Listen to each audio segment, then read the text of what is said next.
Item ಯಾವುದೇ ಇರಲಿ try ಮಾಡಿ ಆಚಿ ಚಿಕನ್ ಮಸಾಲಾ. ದರ್ಶನ್ ಪತ್ನಿ ವಿಜಯಲಕ್ಷ್ಮಿ ಅವರಿಗೆ ಮತ್ತೆ ಅಶ್ಲೀಲ ಕಮೆಂಟ್ ಕಾಟ ಶುರುವಾಗಿದೆ.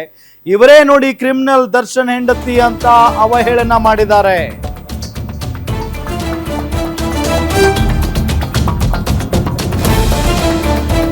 ರೇಣುಕಾ ಸ್ವಾಮಿ ಕೊಲೆ ಪ್ರಕರಣ ನಡೆದ ದಿನದಿಂದಲೂ ಕೂಡ, ದರ್ಶನ್ ಅವರು ಅರೆಸ್ಟ್ ಆದ ದಿನದಿಂದಲೂ ಕೂಡ ವಿಜಯಲಕ್ಷ್ಮಿ ಅವರಿಗೆ ಸಿಕ್ಕಾಪಟ್ಟೆ ಅಶ್ಲೀಲ ಕಾಮೆಂಟ್ಗಳು ಬರ್ತಾನೆ ಇದ್ದಾವೆ. ಈಗ ಮತ್ತೆ ಶುರುವಾಗಿದೆ.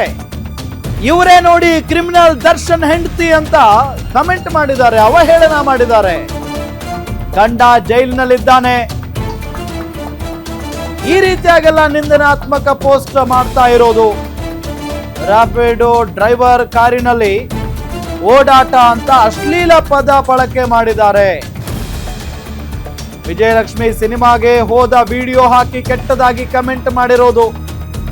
ನಕಲಿ ಅಕೌಂಟ್ ತೆರೆದು ಅಶ್ಲೀಲ ಪದಗಳಿಂದ ನಿಂದಿಸಿದ್ದಾರೆ. ಜಲಗಾರ ಯೂನಿವರ್ಸಿಟಿ ಹೆಸರಿನ ಖಾತೆಯಿಂದ ಕಿರುಕುಳವನ್ನ ನೀಡಲಾಗಿದೆ.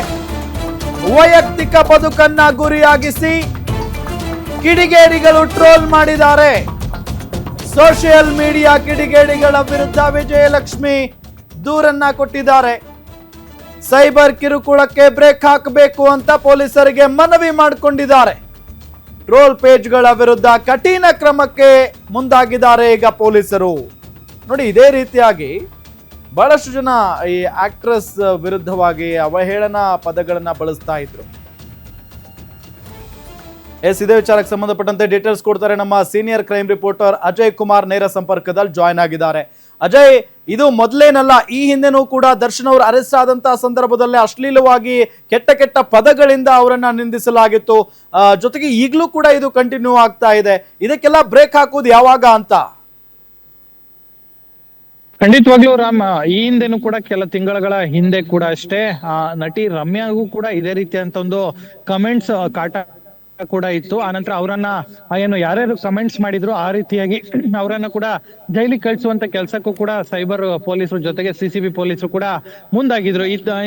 ಇನ್ನೂ ಕೆಲ ತಿಂಗಳ ಹಿಂದೆ ನೋಡ್ತಾ ಹೋಗೋದರೆ ವಿಜಯಲಕ್ಷ್ಮಿ ಅವ್ರಿಗೂ ಕೂಡ ಇದೇ ರೀತಿಯಾಗಿತ್ತು. ಅವರು ಕೂಡ ಸ್ವತಃ ಒಂದು ಕಮಿಷನರ್ ಕಚೇರಿಗೂ ಕೂಡ ಬಂದು ಕಂಪ್ಲೇಂಟ್ ಅನ್ನು ಕೂಡ ಕೊಟ್ಟಿದ್ರು. ಅವರ ಕಂಪ್ಲೇಂಟ್ ಅನ್ನ ಆಧಾರಿತದ ಮೇಲೆ ಒಂದ್ 3-4 ಜನರನ್ನು ಕೂಡ ಅರೆಸ್ಟ್ ಮಾಡಲಾಗಿತ್ತು. ಈಗ ಮತ್ತೆ ಅವರಿಗೆ ಇದೇ ರೀತಿಯಾದಂತ ಕಮೆಂಟ್ಸ್ ಗಳ ಕಾಟ ಶುರು ಆಗಿರುವಂತದ್ದು.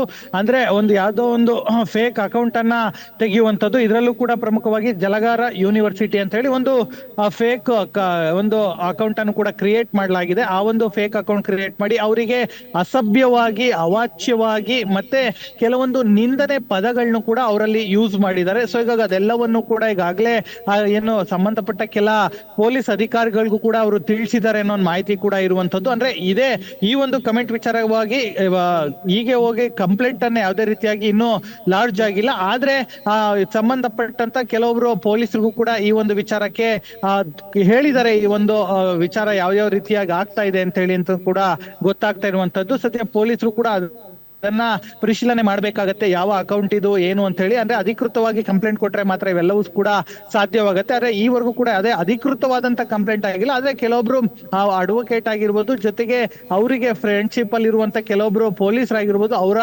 ಗಮನಕ್ಕೂ ಕೂಡ ತಂದಿದ್ದಾರೆ ಅಂತಾನು ಕೂಡ ಗೊತ್ತಾಗ್ತಿರುವಂತದ್ದು. ಈ ರೀತಿಯಾದಂತ ಕಮೆಂಟ್ಸ್ ಗಳಿಂದ ಸಾಕಷ್ಟು ಬಾರಿ ಜೈಲು ಪಾಲ ಆಗ್ತಾ ಇದ್ರು ಕೂಡ ಯಾರು ಕೂಡ ಬುದ್ಧಿ ಕಲಿಯೋ ರೀತಿ ಕಾಣ್ತಾ ಇಲ್ಲ.